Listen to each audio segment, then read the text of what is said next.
I think we're here. All right. Good evening and welcome to the special edition of Showtime TV. I'm your host, Omar Rashada.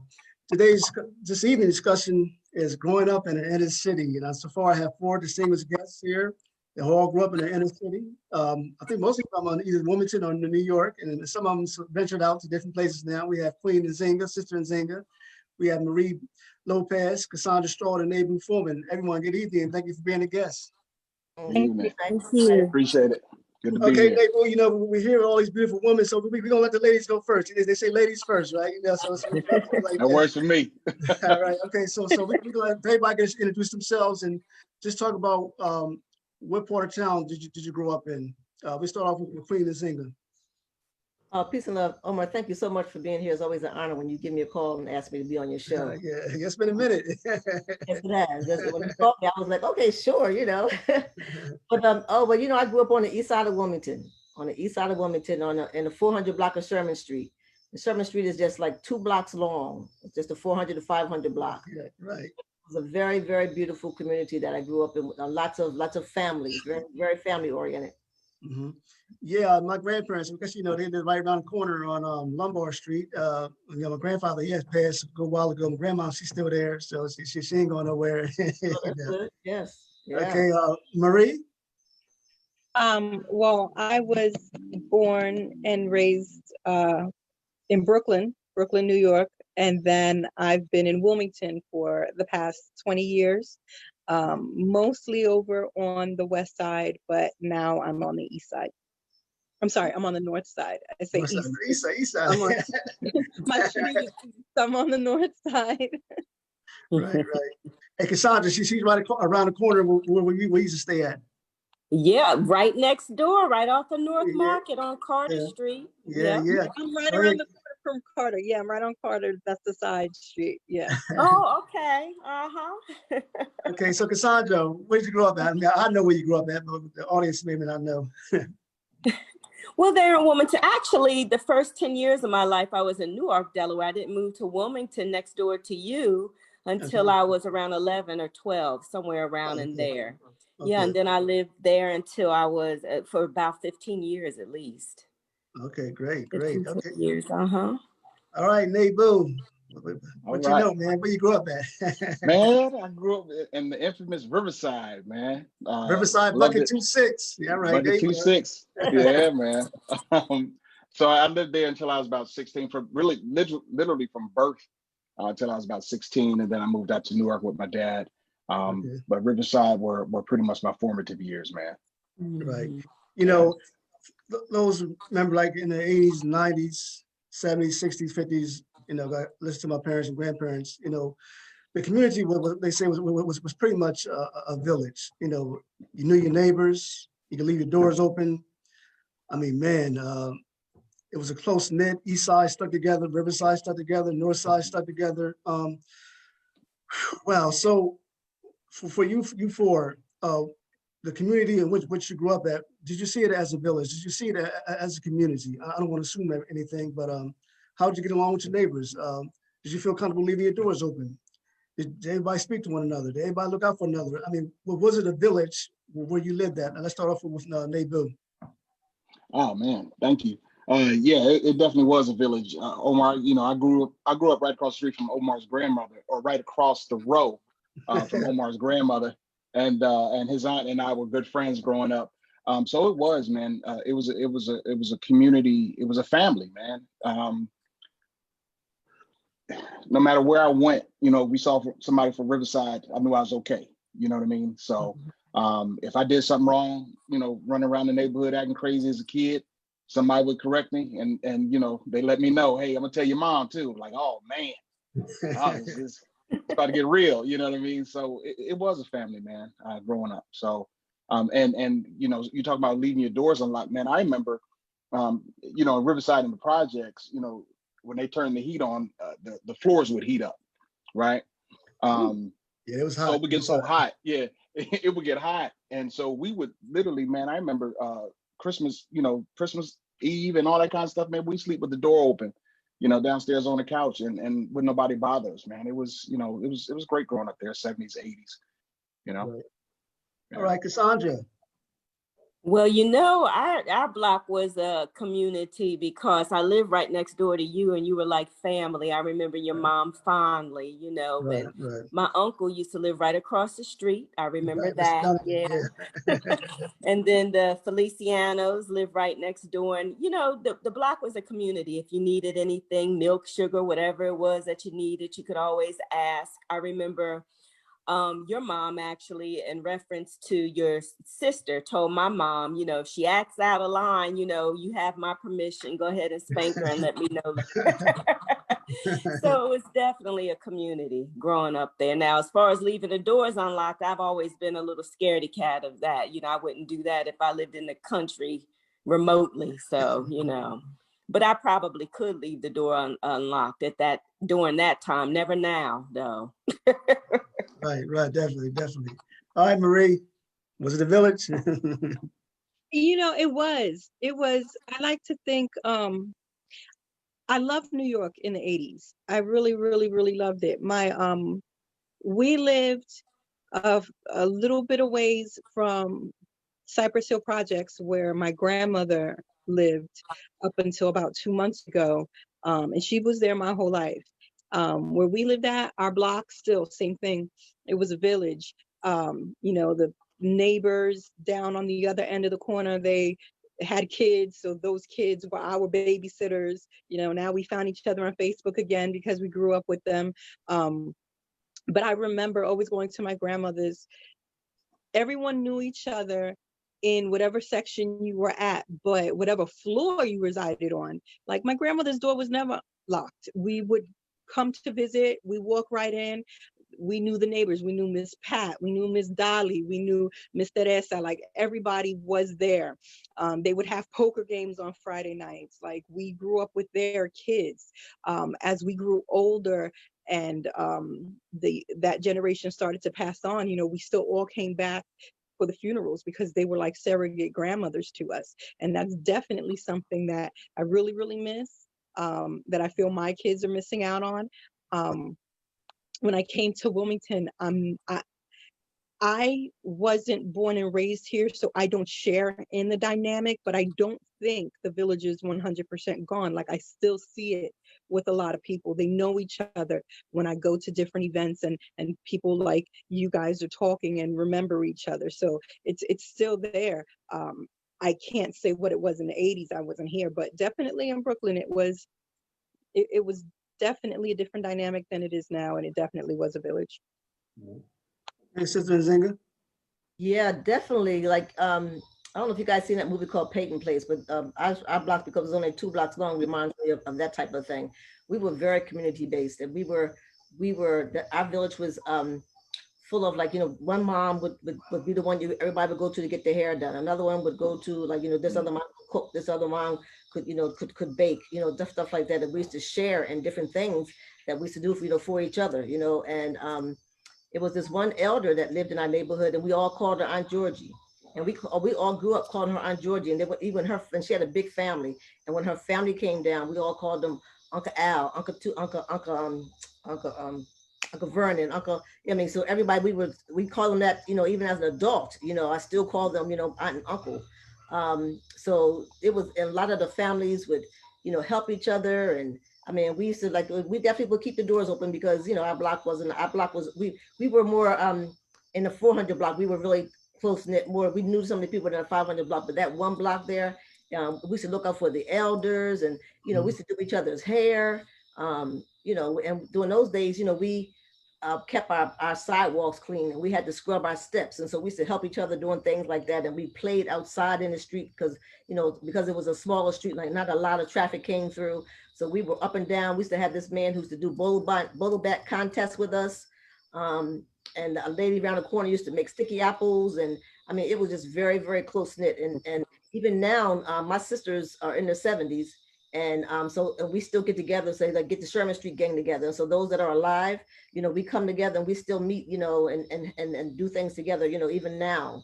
So it was very much a village, and the village is still tight because I'm still friends with some of those people that I'm pretty much friends with everybody that, that I grew up with, even some of the families that came and that have come and gone, over the years. but our family lived there for a long time. Actually, I was the youngest in my family, and my parents lived on the street until, you know, even a couple of years, even after I moved out. Right. I'm in my 60s. All right. You know, two of you said something that was significant. You said the neighbors were allowed to discipline you. It's 2020.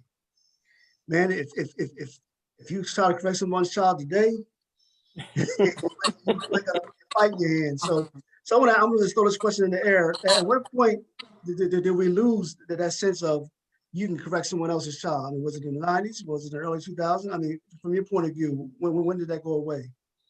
Because I don't see it today. I really don't. I would say maybe in the 20s. I remember this one incident. I think I was going to go pick up my daughter. She was over a friend's house or something like that, and so the little girl, I can't remember exactly what she said to me, but I remember what I did. And she said something like, something like, smart back to me, and I smacked her. I smacked her right in her mouth, and then I called her mom and told her, mom, I came to pick up my daughter, and your daughter said this and this to me, and I smacked her in her mouth, and the mom didn't have didn't have a problem with it. And so that was like in the 90s when I was raising my children. But I would say now in the 20s, it's unfortunate, that the parents are younger, parents, and some traditions and some little cultural things that that we grew up with, they're not being passed down to some of the other generations. But I mean, I still feel just one more comment if I can. I still feel that I'm because I am an adult and I'm an older adult. I'm an elder now, and so if I see a child at a place, I try to just talk to them, with respect. And I still will say something I feel needs to be done. I mean, and I don't fear that that they're going to shoot me or anything like that. But they may have some nip back. But I'm just going to say, look, sister, I was trying to talk to you out of respect. Blah blah blah. But I think we should still do that because that's been lost, and so that's why that we have the thing that now that these children think that that you can say anything to an adult. I'm sorry, Maria. Go ahead. Oh no, definitely. I'm sorry, I overstepped you. I think a big part of it was I can't let someone else discipline my child if I can't discipline my child. Like, not me personally, but that's what started to happen. Parents aren't even allowed to discipline their child or put their hands on a child or smack them in the mouth because they'll go to jail. They can lose their children over that. So the different culture that we grew up in is lost. I still definitely believe we should be able to correct each other's children because, like Sister Nzinga explained, I was always one. See, my parents beat me.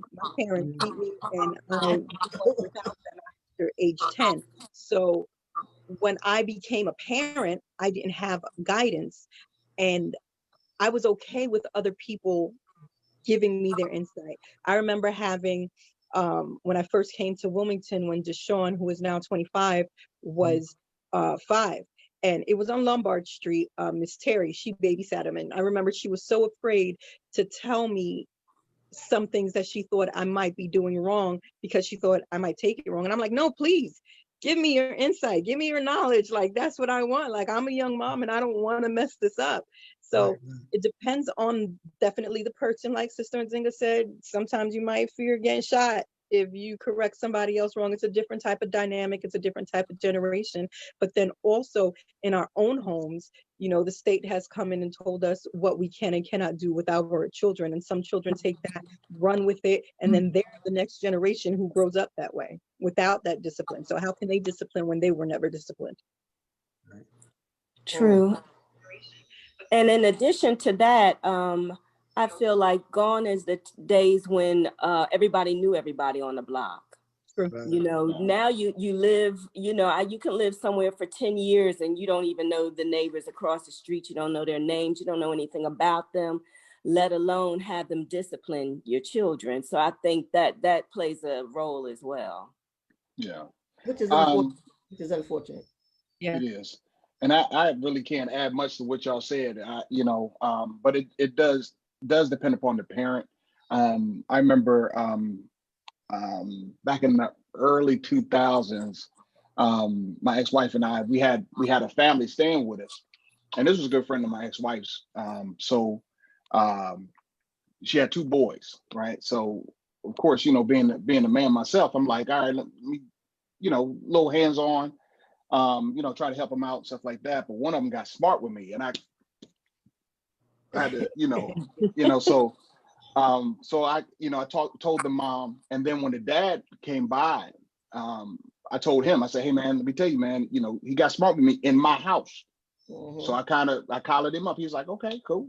You know, so it does depend upon the parent, because a lot of parents, you know, some parents that could have went left. You know what I mean? That conversation could have went left. So. You know, Sister Nzinga, you know, when I was thinking about this Naybu as well, when I was thinking about the show, I was thinking about businesses that were very effective in our communities. Sister Nzinga, your family, I mean, your family is nothing but businesswomen. I mean, you had yourself, you had the culture connection, you had your sister Hanifa, she has Hanifa's kitchen. She had the best fish in town. Well, I remember at the African festival, boy, it'd be lines 3 blocks waiting for that fish. And your sister Sandy does hair. My grandma told me one day that in the community, there used to be a very effective businesses owned by African Americans. I mean, her husband, he had his own oil company. So do any of you ever remember of any effective businesses that we have here in Wilmington or New York? Yeah, I really have to say, Omar, that that's one of the highlights of being raised on the East Side. East Side has a very strong history, because on the East Side, we had our own insurance man, we had our own doctor, we had our own pharmacist, we had our own dentist, we had our, you know, they own convenience stores, they own, like, remember Reverend Walters used to be those food stores. I mean, so in walking distance, like, you know, 2 or 3 blocks even from Sherman Street, there everything was thriving, and most of those businesses, with the exception of just a few, were all Black owned. And so, you know, mostly everybody from the community went to you know, the St. Paul's, Mount Carmel, the churches that were there, and so we had a little village. You know, we had our own little village there. And you know, when I was a child, when we got sick, you know, Dr. Brown used to come to our house, you know, and you know, do things that make us feel better. And the insurance man used to come there, and like I said, we used to have the butcher around the corner. Mr. Fonville owned the pharmacy on the corner of Poplar and Lombard, Poplar and 10th. Mr. DeShields owned a store, you know, there. We had Zuber's. I mean, so we had all our also the stores around our neighborhood were owned by people who look like us. And so we supported those stores, and then you know, those stores were where we, you know, if our parents needed some credit or something, they could go there. And I'm not really sure how that went, because I was just a child there, but I imagine because of the closeness. But I was just so happy that, you know, we just had all that right there in our community. So that's what I grew up with, seeing and knowing. And so it was different for me when I see, like, today, you know, I don't know if you want me to go that far yet to talk about like what I see now and what I saw when I was a child growing up there. But yeah, East Side has a very strong history, very strong history. Okay, and I want to come back to that. Just give the others opportunity. You know, if there are any effective businesses that you remember growing up, or may still exist in the community. And I guess we could say Walt's Chicken back in the Vanderbilt Avenue days. Yeah, I just remember.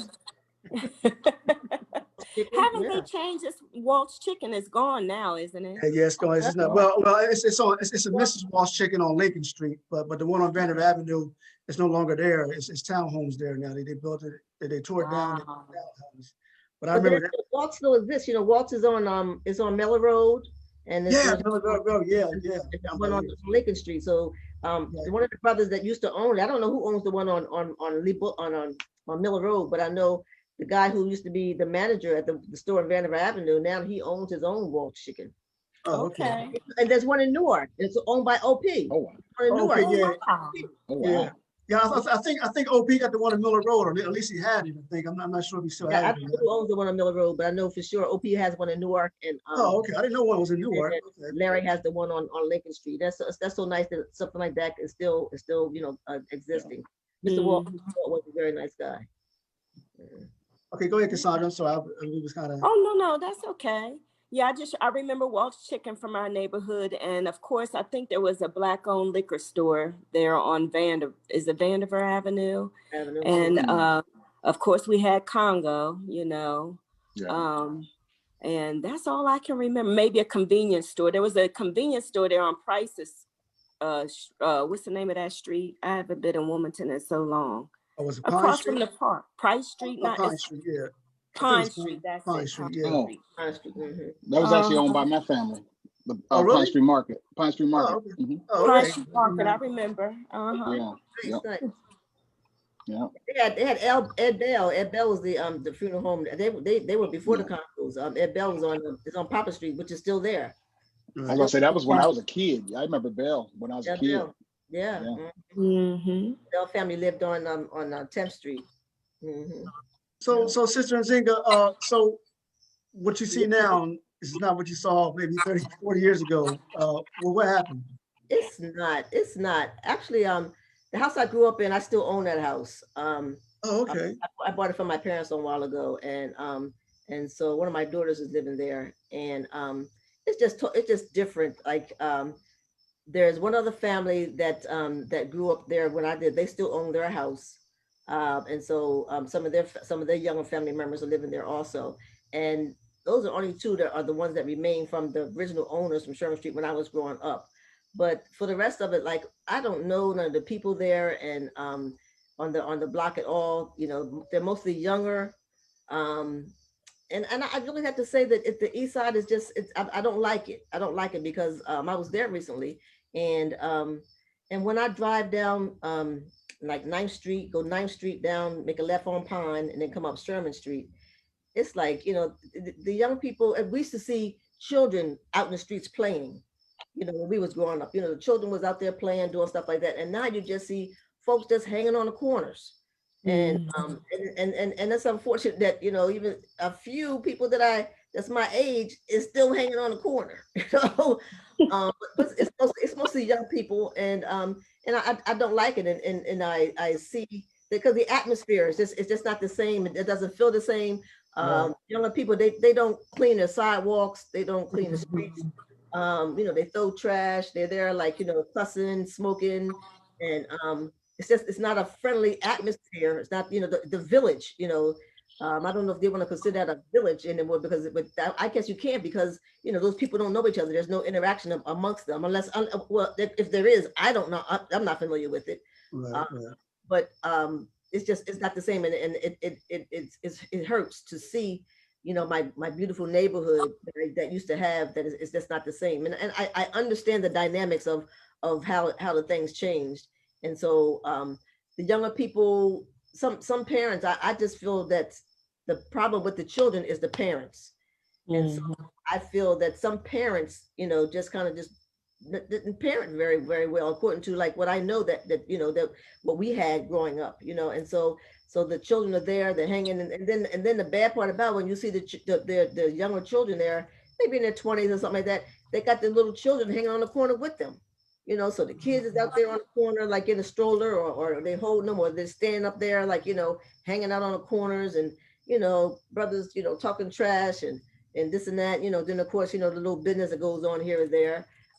So yeah, it hurts my heart to really see the neighborhood has kind of, you know, gone down. You still have people there, but as far as the business is concerned, there's no Black-owned businesses there anymore. They're all foreigners in the neighborhoods, and I think that the problem also is that when we, you know, some of us grew up and say, well, okay, well, now they think they made it, or got a job with DuPont or Hercules or that kind of nonsense, and they moved out of the city, and they just left the properties. So either they left the properties to deteriorate, or they left their parents there, and the parents died, and then they did nothing with the homes. And so now somebody owns it that don't look like them and don't really care about the community, and all they do is care about somebody paying rent every month. And so the dynamics of what made up the village are not present anymore. Hey, Omar, can I say something to that as well? Oh, sure. Oh, sure. Because Sister Nzinga kind of, you hit, I think you hit the nail on the head, right? Because I was actually even thinking, I'm gonna say a cuss word to some. It's gonna be a dirty word to others. Integration was a double-edged sword for us in the city, right? Yeah. It was good to be able to mix and mingle and get to know other cultures and what have you, but I think it took away that community feel. to where, okay, now, well, shoot, I don't have to go to the doctor in the city. I can go to this dude out in Newark, or I can go to this guy out in Newcastle. You know what I mean? So I think like I said, immigration was just, I think it was a double-edged sword, where I think our communities may have lost a lot of cohesiveness because, trying to be like the Joneses or the Wisnowskis or what have you. And we grow up and try to move out and try to do different things. But that and deseg, when they desegregated the schools, when I went to school, we used to go from Stubbs to Bancroft to Howard, Stubbs, Bancroft to Howard. That was our track, and that was good because we all knew each other. Our teachers lived in our neighborhoods, and stuff. But then, when this came up with this idea of that, we wanted to go to, schools outside the city limits. They let us catch buses to go outside of there, but they brought their funding that they had outside the city and put it in the city where we were not at anymore. And so then they had teachers that didn't look like us. The teachers, they didn't care about us the way these teachers did. They didn't know how to handle us, the way that the other teachers did, because our teachers grew up in the neighborhoods that we lived in. And so all that thinking that, the ice is colder someplace else, and that was our fault. That was our fault that we allowed that, thinking that, that something else was better. That was our fault. But you look and see what it has done, and it continues to destroy it. But look at Howard right now. Look at Howard. That was our school. And now it's mixed up and I won't say it's not a bad school, but it's just not, doesn't have the feel and the vibe, that it had when we was all growing up, Right. I was I grew up, I'm sorry, Omar, I don't want to belabor the point, but I was one of the first group of kids in Riverside to get bussed out. They bussed us out to Forwood when I was in like second grade or something like that. Forwood out, it's out near Talk Road, out that way. Oh wow. It's out that way. I went to Wilmington High School. I had to catch a bus to go. I didn't go to Howard. I went to Wilmington High School, and so they busted us out to Wilmington High School. Right. All my sisters. I'm the youngest of 5. All my sisters, except for me and Hanifa, they all went to Howard. Yeah. My mom went to Howard, and my dad went to PS. So Howard, PS, and Wilmington Howard. They did other schools that mostly the African Americans went to. But we touched on the point earlier about children playing. Marie, you have young children. Cassandra, you have like a 12, 13-year-old daughter. Mothers feel safe having your kids play outside in today's society, because I think a lot of kids now, they're in the house and it's the video games that's keeping them occupied. I think you go home from school and then you go on the video games or Snapchat or whatever. But today, do you mothers feel safe having your kids play in the street? Cassandra, you first, then Marie. Yes, absolutely not. Absolutely not. I feel sometimes she's growing up in a bubble. She's 14 now, and she, she wants to exert her independence. And, back in my day when I was 14, you could get on the bike and ride across town and, be in your own space and walk in the neighborhood and there's no fear. I don't know whether it's a sense of, with the media has shown us, because there wasn't so much of that when we were coming up, that they've instilled a certain amount of fear, or whether or not this is, very real today, where, we're living in a society where it's extremely unsafe, especially for a teenage girl to be out and about. So yeah, unfortunately, we spend our too much time on our devices, and I'm trying to instill the love of books, but it's not going over so well these days. But yeah, it's a challenge, definitely a challenge raising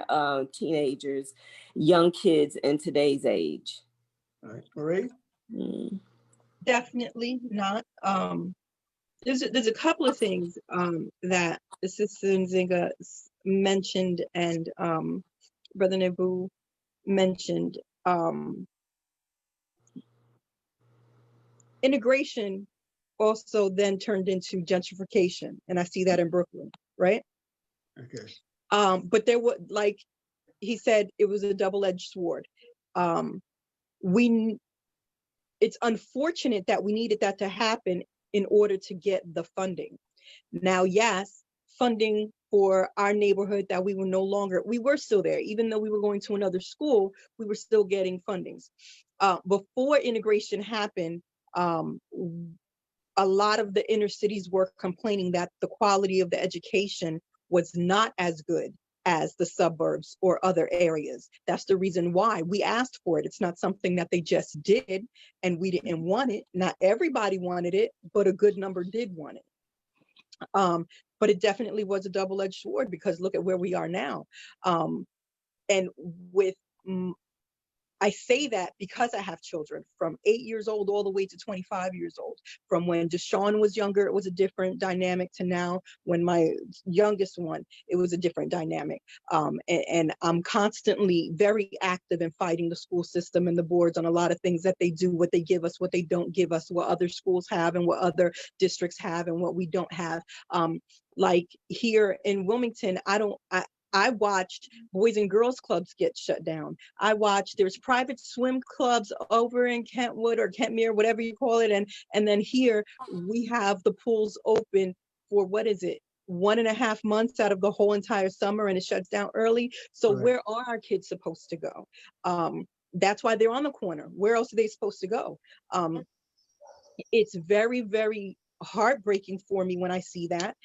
And my children, I want to be, when we talk about the old school dynamics and the village and everything, because I'm still of that generation, I like to be that one on the block. So I'm the one still, I like to carry a pocket full of dollars, because I remember when that older person would give you $1 just for being a kid with good manners. So I like doing that. And they look at me like, what?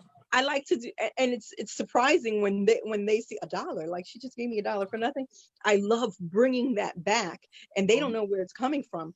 But then it's hard, because even just this summer, Omar, you know where I'm at, even when we tried to have Jermaine's graduation thing in the backyard, and it was just like 3 people because of COVID. And literally this guy pulled up, and this other, literally in front of my house, another person walked over and shot him in the leg. It wasn't fatally wounded. Everybody gets nervous when I speak about it because they think I'm putting my family in danger, but it wasn't fatal. But that's where I live at. I live here where my block every other week is shut down, is on lockdown. And that's what Wilmington has become. As much as we want to love it, that is what it's become. So as a mother, yes, we move out. We move out because it's not safe anymore. I think, just like Sister Nzinga said, it does start at the home, but so does accountability. We have to be accountable for our neighborhood. We have to be accountable for washing the streets. We have to be accountable for looking out for our neighbors. I've always said, since I've had my children, it's unfortunate that if a police officer shot my children, or shot, God forbid, one of my children, and I have 5 boys, I would hear about it. They'd be video recordings of it, everything. It'd be all over the place. But if it was someone from around the way, nobody saw anything. And that's where we live at. And that's what's frightening. And that's why we stay here. That's why I just pack up my truck and we have day trips. But during the week, my kids, and during COVID, it's very, very depressing because they don't go outside. It isn't safe. And for a number of reasons that we all just discussed today. And at the end of the day, we can say it's because of XYZ, but really, if we all took accountability for our actions and how our actions play a part on the community and everybody else, and if we actually cared about future generations coming up, I think we could bring that family, that village back. But I don't know if that's going to happen. We've become such a selfish and instant gratification type of society. I don't know if anyone cares. It's about me. I So saw let a me. clip of Pharrell. That's right. I'm sorry. I was just gonna say I saw a clip of Pharrell today, Pharrell Williams, and he was talking about. He said he was like, "Hey, I ain't built for all this. You know what I mean? You do something wrong, you with me? I'm telling." Yeah. Right. You know what I mean? And we don't have that anymore. We don't have that. I think that word accountability is so important, that it's accountability and responsibility, because if we, each person was responsible for their actions, we wouldn't have these problems. And I don't know, all the stuff that goes on in the, in the neighborhoods, but sometimes these parents do know that their children are doing such and such. Their children was there. Exactly. Their children was, is selling drugs, or their children is, shot somebody or whatever. But this don't tell thing, it's harming our community, and you have to be responsible. And sometimes, the child may, hit another little girl, and then their mom gonna come out and say, she hit it. Yeah, she hit her, but because and your child could be totally wrong, but you still want to sit there and talk trash about, like, because your child is so. We have to be responsible, each person. I think that going beyond this neighborhood thing, this COVID thing, this all kind of BS that the society is trying to put on us, if each person would be responsible for their own actions, then we wouldn't have a lot of problems. But we have to be, we need to be accountable. We need to be responsible and take responsibility for our actions, and be as bad as they try to be out here. They want to be big and bad, and I'm this and that, and put the chest out. Okay, well, be or in, then be responsible for that shit that you're doing. You know what I'm saying? Yeah. We can't want the police to be responsible, and we don't want ourselves to be responsible. So I get that. Yeah. Right. We can't want someone else to want us more than we do. Yes. And we cannot be trying to ask people or a society that has put these issues on us, that created these issues for us, to be the one that's going to fix it. Right. We have to be responsible for ourselves. If this is the one street that I live on, okay. I mean, I don't spend a lot of time in Delaware anymore, but if I did live there, I don't care. Even though this mess is going on, I would say, this is my block. I would go there and say, look here, I'm Sister Nzinga, blah blah blah. I live here. So what's your name? I'm going to ask. But I will say that, because I moved from the east side and I lived on the west side. So I raised my children a little later on in their life on the west side, and in the 600 block of Harrison Street. So when I did that, I knew I just opened up and introduced myself to the neighbors that I didn't know, because I lived there. And then if I would see him outside, hey, how you doing? I'm so and so. The brother up there washing his car. Hey, I just introduced myself, because I don't know who y'all are, but I want you to know who I am. Okay. But everybody knows who you are, though. My children. Well, let me ask all of you this question. Let's keep it 100. I want you to be honest. I'm gonna start with Cassandra. I'm asking all of you. Have any of you at some point in your life, growing up as a teenager, as a young adult, ever say to yourself, I got to move out the city. It's too dangerous. I got to get out of here, in all honesty? Yeah, you know what? Not when I was coming up in Wilmington. It used to be a safe place. I was listening, and like everybody else, I haven't been there in a while, but it seems like somebody has dropped the ball somewhere. And I realize it's the times that we're living in, and everybody, everybody owns guns, and that's a big thing now. But to hear my hometown, Delaware, and to see and hear about all of the shootings and the killings there, it saddens me. I can't believe that they're speaking of my hometown sometimes, and I would run as soon as I graduated high school if I lived there now. But when I was coming up, no, I didn't feel that way. So times have definitely changed, and not for the better, unfortunately. Exactly. Mm-hmm. Huh? Naybu? Yeah, my bad. You know what, man? No, I didn't say that. I moved with my dad out to Newark when I was 16. And that was only because, I wanted to give him an opportunity to be a dad. My mother passed away when I was 11. So I lived with my grandmother in Riverside, man. So I was fine. And I was just like, at that point, I was, 16, I was a young man. I was like, let him do what he wants to do. He wanted to be a dad. So I wanted to move out there. So had I not made that decision, I would have stayed in Riverside. But I would have still made some of the decisions I made, because I ended up going in the Air Force. And it wasn't that I was necessarily trying to get out of the city. I wanted to leave Delaware because I felt ain't nothing here. You know what I mean? And so that was more so my, you know what I mean? That was more so why I left. And man, my world was open at that point. But I never, it's funny, when I would come home on leave, man, I tell my dad, like, hey, Dad, I'm gonna ride through Riverside real good. He'd be like, all right, now, be careful. because it ain't like it was when you was growing up. You know what I mean? And I'd be like, man, I ain't saying nothing to nobody, just riding through, just looking at the houses now, how they look now, thinking about how they looked when I was growing up. So but no, I was never that individual. I'm a city boy at heart. All right.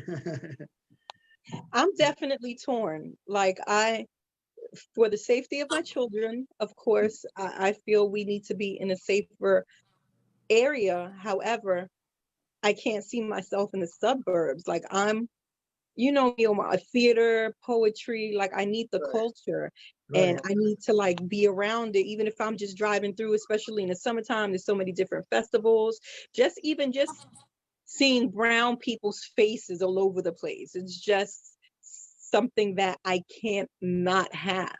So I'm trying to find that happy medium. I definitely love the city, but even when I try to help, sometimes you get so much pushback and it's more work than, to me, it feels like it's more work than the actual help that I'm giving or trying to provide. Right. Queen.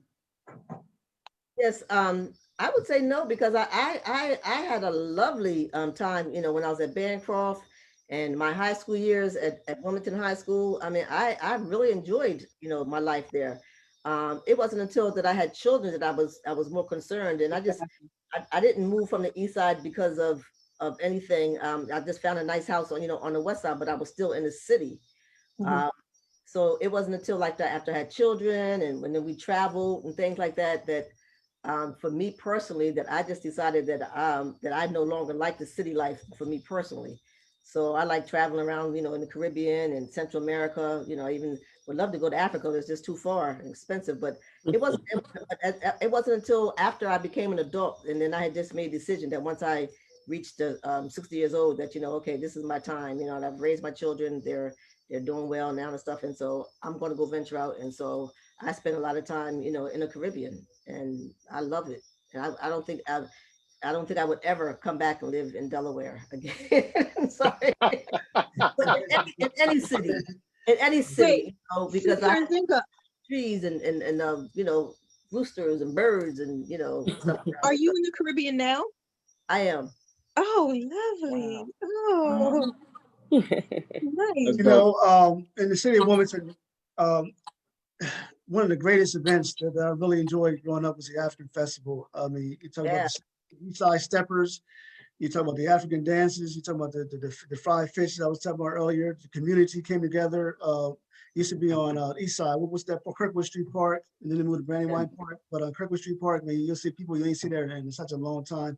You had the Hispanic Festival.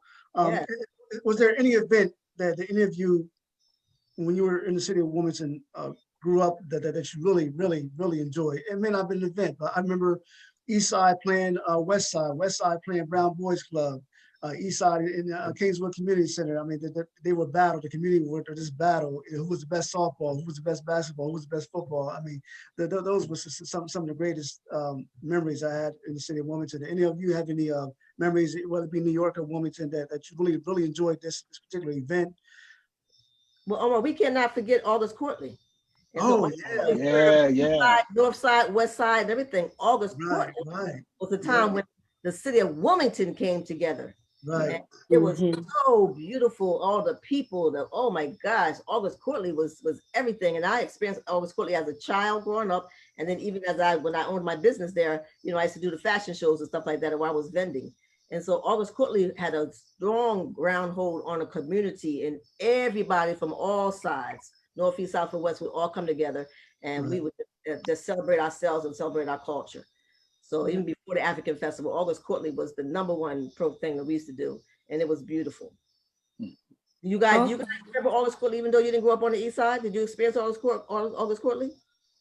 I don't remember August Courtly. I remember Juneteenth.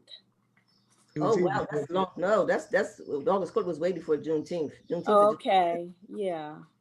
I remember Juneteenth. I think the last time they did August, like the big August Courtly, where they blocked them, because August Courtly used to be from like 4th Street to like 10th or 12th Street. That's how on French. But now they do August Courtly only down the riverfront. But I remember it used to still be like from maybe like 8th to 10th, because when I had my business, I used to do the fashion shows there, and that was maybe that's been over 10, 15 years ago. So they minimized it, unfortunately. But see, it's unfortunate. We have got to, I mean, we as a people have got to hold on to our things and really stop trying to like be like other people, just like we with DSIG and with the other word that the brother used, the things that we chose and we thought that the ICE was better. We can't give those things up, because that's what makes us who we are. Right. But we want to say we want to do it like this way or that way, like the way other people do stuff. We need to do the stuff the way we do it, because that's what holds on to our culture and our traditions, and that's how things have been dropped. Because if these children have August Courtly and and all those big fun things that we used to do as a family and stuff, then I don't think we would have some of the issues that we have. Well, everybody's in their own little corner, here, there. We're not coming together as a community, as the bigger village, doing things collectively. The only thing we have now, I know that one thing I do enjoy is the jazz festival. Yeah. Okay. That's a time when, oh God, you Clifford Brown Jazz Festival, yeah. Yes. And Clifford Brown lives right around the corner from my house. That's where we grew up at. So it's just very hard. I'm sorry. It's just very hard to get the fundings and the licenses and everything to do things now. Because I know with the Hispanic Festival, we run into that problem time and time again every year. Wow. They want to move us. They aren't giving us the area that we had before, and they keep making us go smaller and smaller. So it's not always. See, we have to do for self, y'all. We have to. If they don't want to do it, then we have to do it ourselves. And I was getting ready to say it goes back to accountability. Then it's time for us to put it on. And then they dictate what we can do, what we can't do. And we just said we want them, we used to them going to them for the funding. But if we really wanted, and there's enough Hispanic people in Wilmington to say we're gonna have that, we're gonna have our own festival. Everybody just give $2, everybody give $5. Right. Make it happen. Right. We have to stop saying that I'm not, it's not a personal attack to you. I'm just talking about just things. Oh no, yeah, no, I agree. Yeah. I agree. As far as funding, that's what I was getting ready to lead into. Ain't no money, ain't no this. Okay, then when are we going to do for self? Even though issues that we have in our community, when are the men going to come on the corners and get them brothers off the corner, or at least have a conversation with them brothers to kind of see what's going on with them? When are the women going to like see these sisters out here that's not, that's hanging on the corner and got their, got a baby in the stroller and it's 11 o'clock at night? When are we going to step up to these sisters and say something? And so we have to do for self. We cannot allow this society to just say, well, this is the way it is, and this is what we're going to give you, and we just be satisfied with that, thinking that, well, I'm okay, so I don't really care what happened to them. But it affects us all. It affects what? I think, there's a whole generation, I think, somewhat lost in that. I think there is a generation where we have tried to assimilate, and somebody said it earlier, kind of like live like the Joneses, so you forget about your community because you're so busy trying to acquire some amount of success. And we're forgetting really, truly what's important, really, truly what the community is about, and really, truly what has brought us and kept us together. There's a certain sense of that has been lost, I think. Yeah, definitely. I think there's generations that have been lost. Cassandra, I want to ask you, because you went to St. Mark's High School. You were very smart. I would imagine. I don't know about that. I would imagine that you were probably one of the few African Americans going to St. Mark's. Did you ever feel out of place, or did you get any negative feedback from other African Americans? Because this is the mindset that some of us have when we're growing up. Or you trying to be white. You know what? Yeah. I've gotten that. I have gotten that before, but to answer your question, no, I grew up in a predominantly white area. When I was very young, I lived in Newark, Delaware at the time. There weren't that many Blacks in our community, maybe just 3. I was one out of the 3 families. I grew up Catholic, which was something that wasn't, that wasn't popular during that time. So I'm used to being in a predominantly white area. It wasn't until I moved to Wilmington actually, that I got a culture shock of my own community. That's the first time I was really truly introduced to the quote unquote Black community outside of my family. So my experience has been a little different. You know, when I was going to St. Mark's, I didn't really feel out of place. Now, the Blacks that went to St. Mark's, we kind of stuck together. So there was a bond there. But I often felt out of touch with my own community, you know. So I had that. I've always felt like the odd man out, so to speak. Yeah, because this is another reason why I asked that question. I remember growing up watching the Cosby Show, and I used to say, that's not real. A black man being a doctor and a Black woman being a lawyer, it's not real. Did anyone else have that concept, or was it just me? Yeah, Was just me. we had our own doctor. We had a doctor. So I knew coming up, I knew of Dr. Brown, who was a Black doctor. And there was another doctor, I don't know his name, you know. So I experienced that on the East Side. Oh, okay, got you. Well, Yeah, and in Brooklyn, yeah, we seen it. It was there, so it was just, and I love the Cosby Show. I make the kids watch it all the time. It wasn't something that I looked at like it wasn't real. It was something that I wanted to model my family after. Yeah. That's how I always saw it. I never looked at it and said, man, I don't know nobody like this, but it was like a goal. Like we can get that. That was dope. Yes. You know, and I think that, you know, when you think of TV shows like that we had you know, our coming of age show, like A Different World, stuff like that, man. We had images on TV of us in a positive light. You know, we weren't always, you know, there were shows that didn't always portray us as the drug dealer or the absentee father or the crackhead. You know what I mean? Yes. And that's, you know, we gotta gravitate toward that kind of stuff.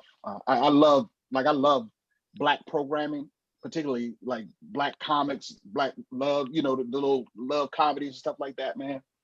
So yeah, the Cosby Show was great for me. Yeah.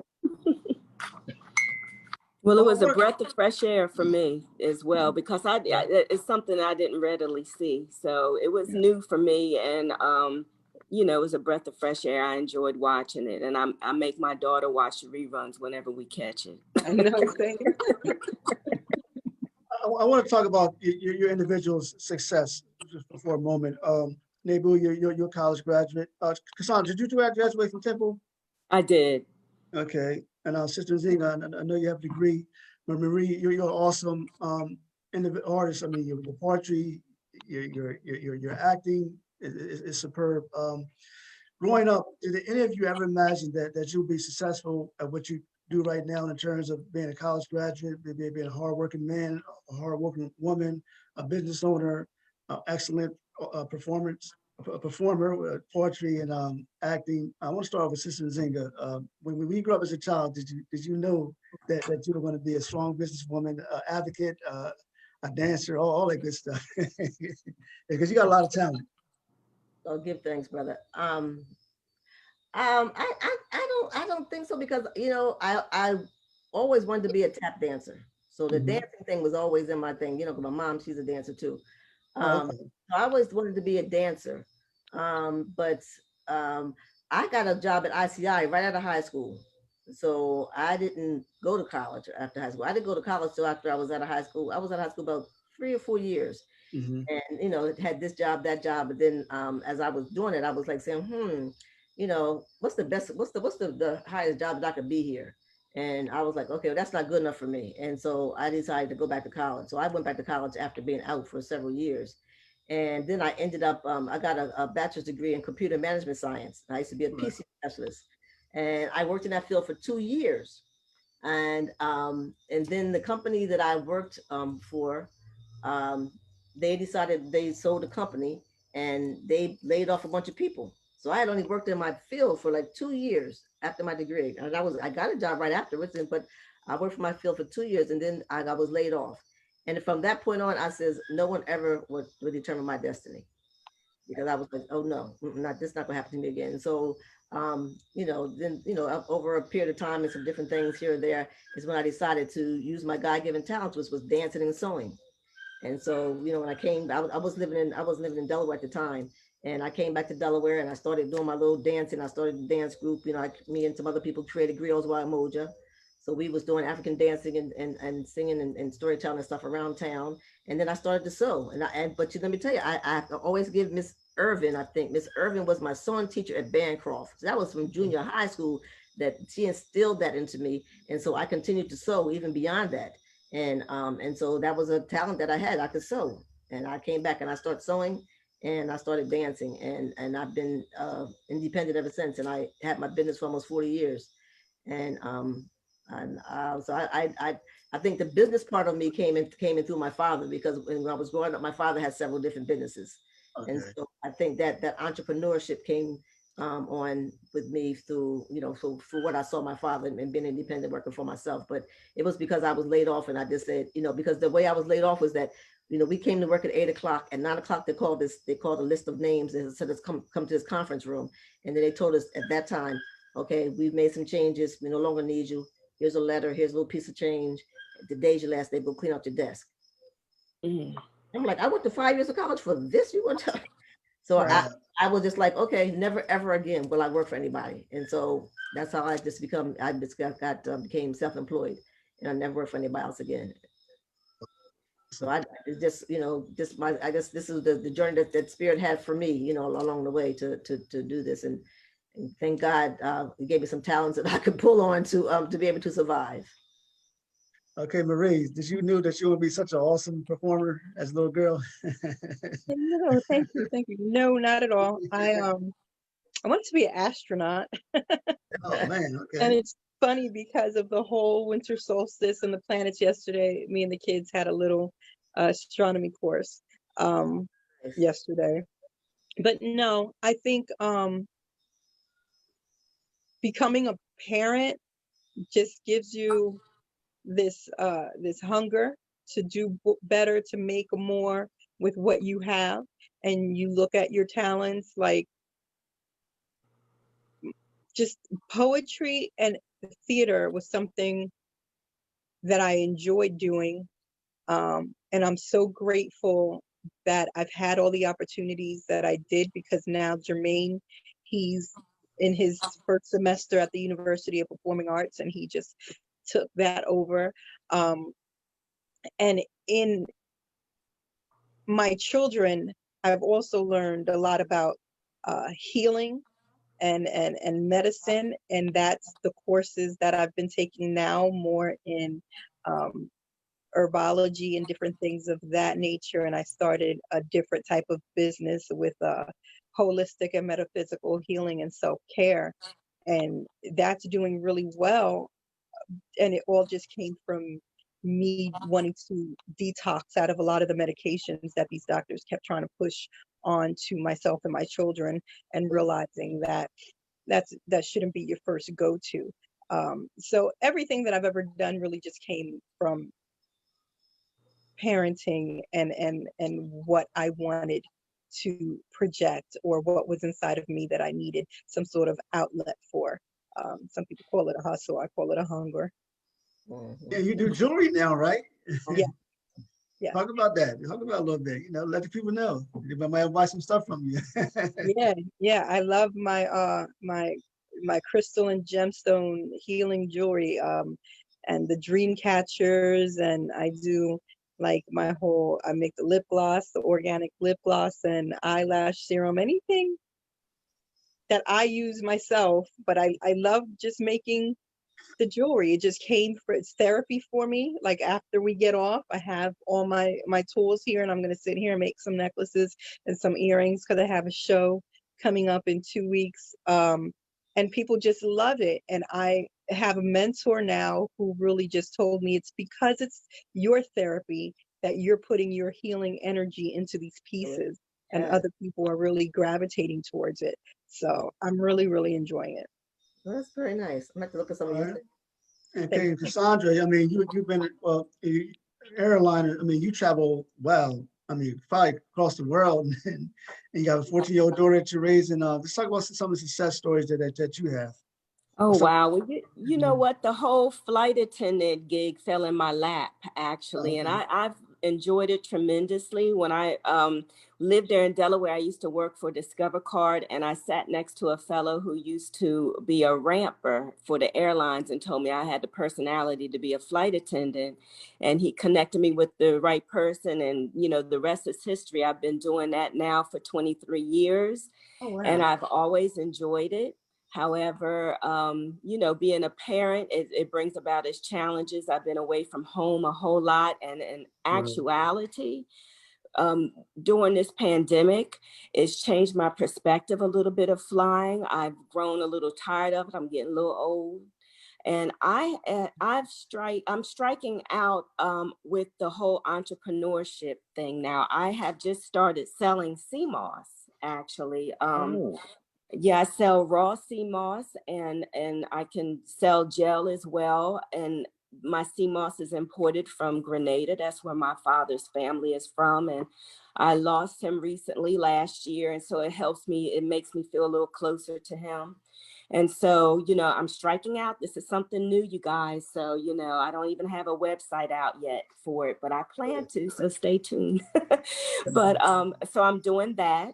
My degree is in psychology, and I've really not utilized it, but I'm thinking about doing that too, you know, with my time off. So I plan to use my time off from the airlines well and explore some other avenues.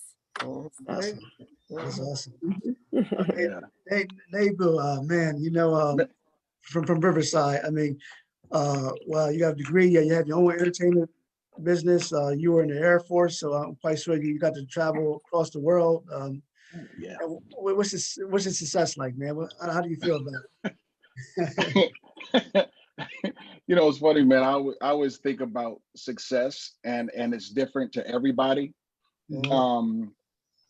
But you know, I've always known that I was. I think Cassandra said it earlier, that you felt different. You know what I mean? Like, you know, a lot of the stuff you see people doing, you're like, no, I'm not going to do that, because I want to do something more. I want to do something more.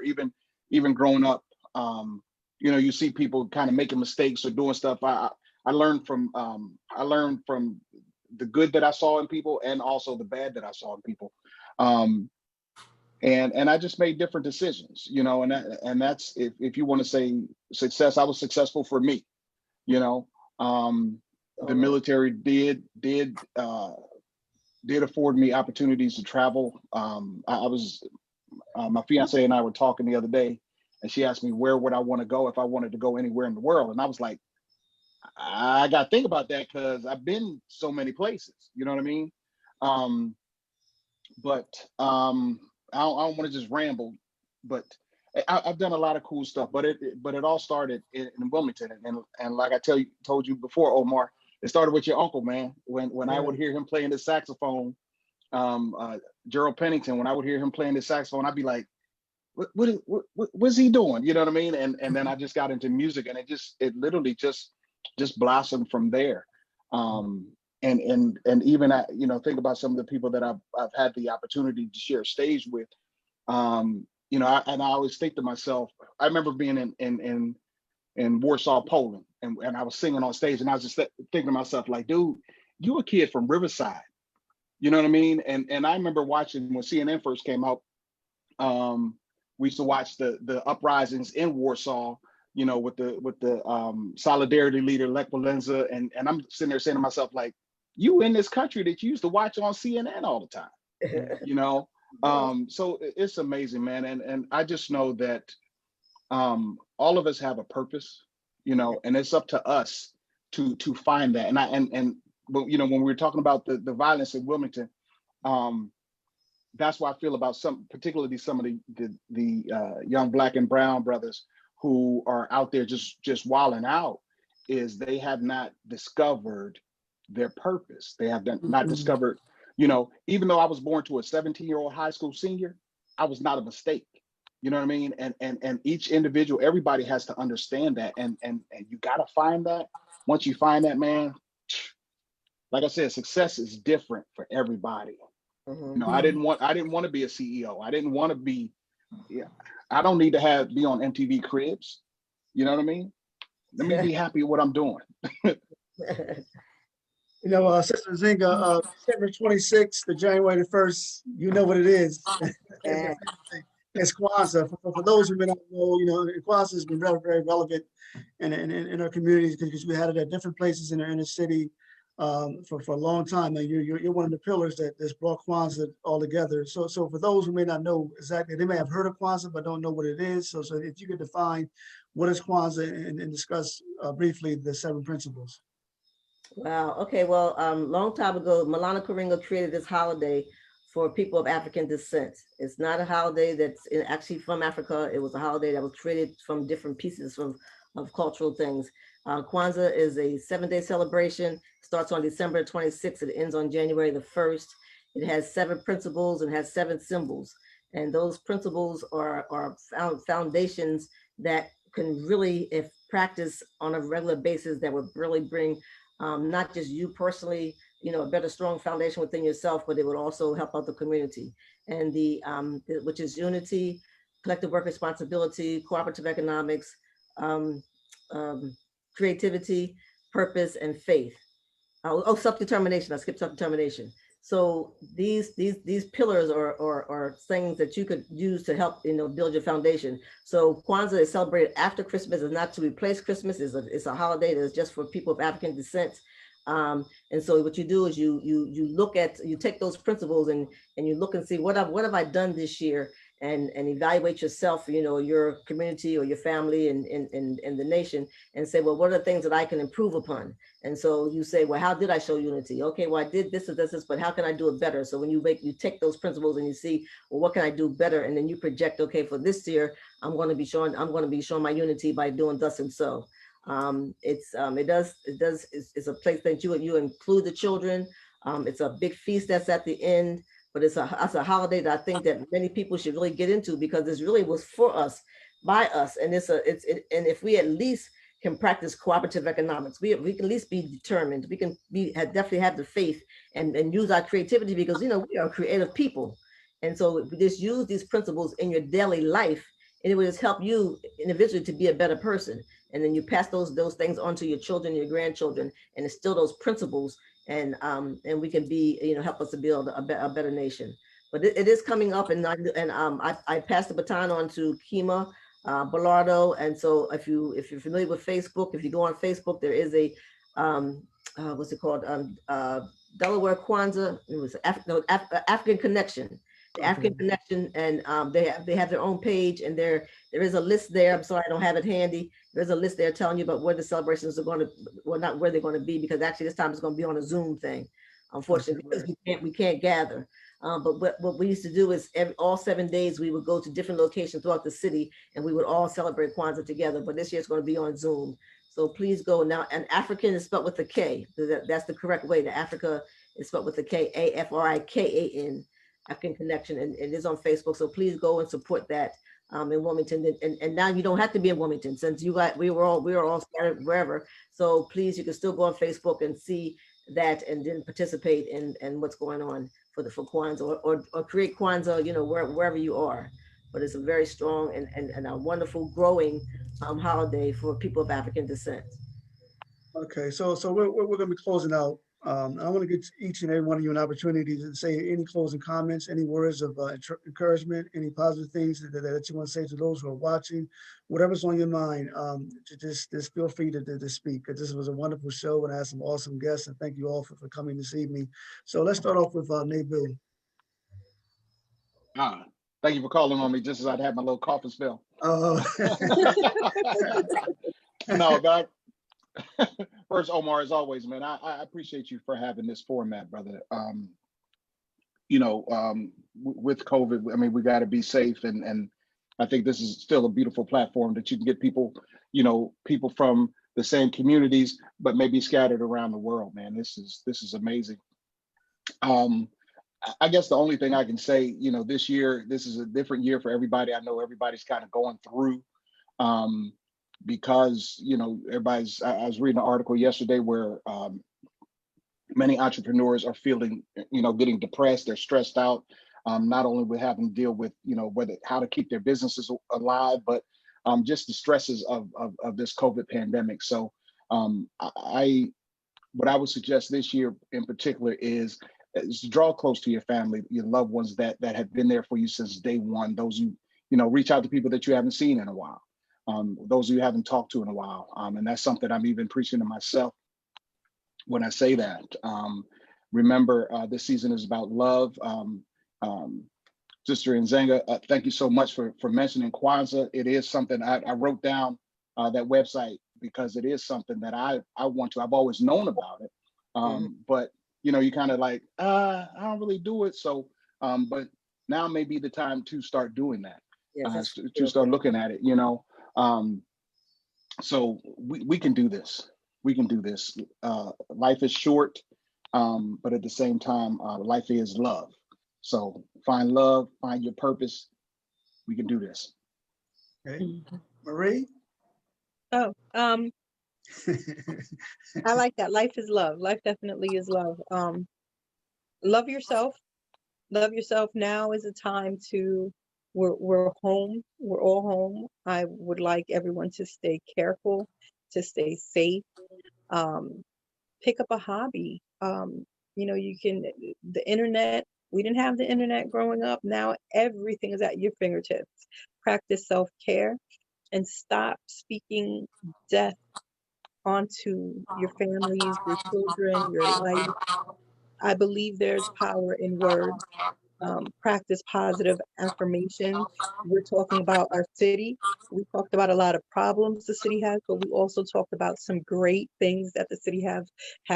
We have great memories here. So I would love for us to speak life into our city and into the new generation that's coming up into our city. Okay. Cassandra? Well, Omar, thank you so much for having me. It's so good to see you and chit chat with you. And it was great meeting you guys. I was nervous. You know, I don't do this whole, you know, camera thing. But in any case, I thought what Marie said was very powerful about speaking life. I think that spoke volumes. And I think this is a new day. This is a new time. Nobody thought that we would be here with this pandemic. And I think we can utilize the downtime that we all have, you know, to really dig deep into ourselves and find even what more purpose we have and what we have to offer this world. And always remember to allow God to order your steps. You know, so, you know, make sure that we stay grounded with that, you know, and firm in our faith. And, you know, I think we'll come out better for it. Definitely. Okay, Queen, it's all you. You can close this out. Oh boy. Okay. Well, Omar, I want to thank you because it's brothers like you who have a vision and keep this thing going with us communicating, us being able to share and uplift our community. So I want to always be grateful for you and with the job that you do. I think this year was 2020, and what I got from it, this 2020 is talk about, you know, vision. Okay, the clear vision. And in this year, we saw clearly the reality of the world that we live in. The way people act, you know, but responsibilities that people have, or the lack of responsibility, the inequities. And so we should have been able to pay attention, especially with all this downtime, to see clearly the reality that we live in. And so we need to know what we need to do to prepare ourselves. Okay, and so in doing so, we have to be realistic and being prepared for the unexpected, because we don't know what's going to happen, what's going to happen before, as you know, all these things that they're coming up with. And I would say do some research for yourself to find out about you making decisions about what's best for you. I want to encourage everybody to know that God has given us everything that we need. Okay, and so don't look outside for whatever you're looking for. The way out of certain problems is to look within, and that we have to be encouraging to each other. I would say that that find some time to be still, to be in nature, and I always have hope for my people. I love my people, and I have hope because I know from where we came, and I know that one day that we shall be, you know, in better condition than we are right now, because despite the people don't talk about all the positive things that's going on, but there's positive things going on here and there. And so what we have to do is we have to fish it out, you know, and so we don't need to be take whatever's dished out to us, because we see that this society is dishing out, saying this is your leader, this is what you're supposed to do, this is what you're supposed to wear, this is what you're supposed to do, whatever. But now's the time for you to think for yourself and make decisions based on your reality. So I would say that, you know, this is a time for us to take this 2020 vision that we have been given and use it to our benefit. And then most of all, be accountable for yourself, and know that, like I said, everybody has a purpose, and that we have to find that purpose and we have to live it, and know that, you know, God don't make no mistakes. We are all here.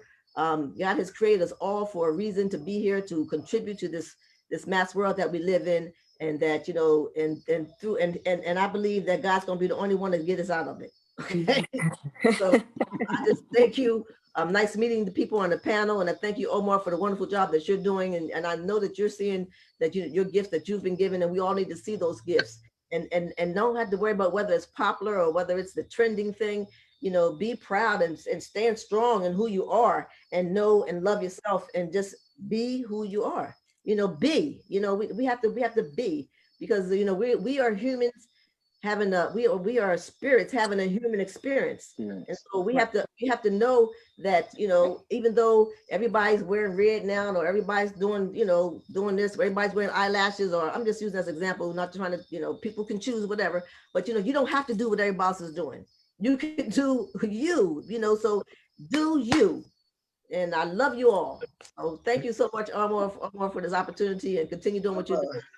Oh, no. I almost forgot. You guys are business owners and you sell products. You guys want to leave your information for those who are watching who may want to get in contact with you. Naybu, I know you got the entertainment, Marie, your jewelry. Cassandra, I know you got a product out there. Do you guys want to leave your contact information for those who are watching? Well, I just, you know, physically, I don't have a storefront anymore, but every now and then I'm selling my things, or, you know, because of my sewing or making jewelry. So if you like me on Facebook, and so you'll be able to see, you know, when I'm selling to either Nzinga's Culture Connection. That's the name of my business. So you can go to that page, or either just like Nzinga Debrick, and you'll see that whenever I'm selling stuff, then I'm going to be showing it on that page, you know, on the marketplace, something like that, to show. Because every now and then I just kind of get a little whiff, because right now, actually, I will promote making pocketbooks with matching masks. So you got a little handbag with your matching mask. Okay. So I'm promoting that right now. So that's the one thing I'm doing. Anybody else? Well, you can contact me on Facebook. I'm under Cassandra Stroude, that's STROUDE/Williams. I'm on Instagram as C Stroude. You can email me at Stroude, STROUDEC @AOL.com. And those are the ways you can reach me right now. I plan to have a website up soon, and I'll be posting, but you can definitely reach me that way, and I'll get my product to you. You can reach me on Facebook. Just friend request me on Facebook. I sell half of my products on Facebook and half on Etsy, etsy.com, Prophetic Phoenix. So those are the two ways you can get a hold of my products. Okay. All right. Naybu, your entertainment company. You know. Entertainment, yeah. So my you can find my fan page is at Sing Naybu, SINGNAYBU. My website will be under construction. It will be BowersStreetEntertainment.com. You can also find me on Instagram, Bower Street ENT, at Bower Street ENT, or at Showtime Naybu 1906 on Instagram as well. Got a show coming up for Valentine's Day. It's going to be virtual, and I'll send that link out to you, Omar, so you can shoot that out. Okay, yeah, definitely. All right. I'd like to thank everybody for watching tonight. Please like, share, and subscribe. The next time I might be calling y'all again for another show. But that was awesome. Okay, thank you all for being a guest. Thank you, Omar. Thank you, Omar. All right. Nice meeting y'all. Take care, Nice to meet everybody. you guys.